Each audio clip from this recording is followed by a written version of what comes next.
Okay, bilang presidente ng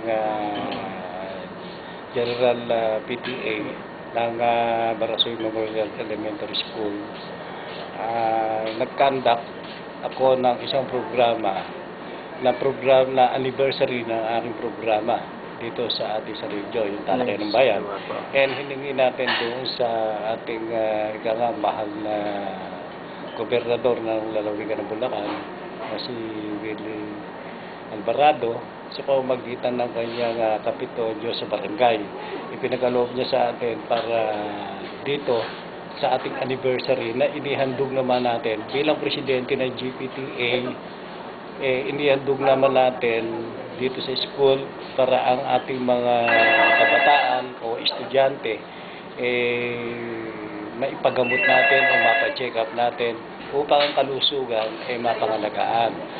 At pangalawa, ang mga magulang, binigyan natin ng tsansa na magkaroon ng gamutan o libre, mula sa pagpapagamot, no?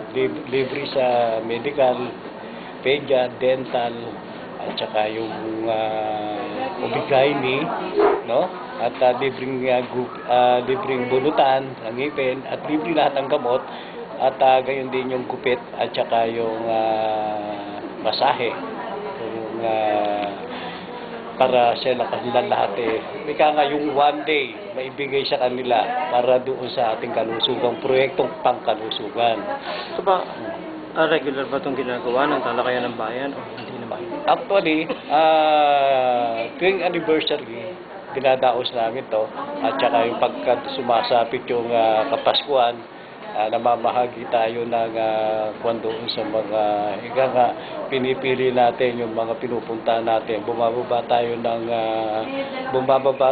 doon sa mga ilang barangay o sinasabi nating masama mang sabihin, banggitin na ang tawagin natin sila Islam area, doon tayo bumababa para naman kahit papaano makapiling nila tayo at makasama tayo at mabigyan natin sila ng proyekto katulad na lamang ng pamamahagi ng grocery na handog din naman sa atin ng ating mga pamalaan o ng ating mga ilang kaibigan politiko para doon sa pagpapatuloy na kasiglahan at pagsiservisyo sa ating mga mamamayan bilang isang public service, and pati yung ating siguro dahil bilang isang presidente, baka dito ko na rin gawin sa BMS yung ating mga project. Okay.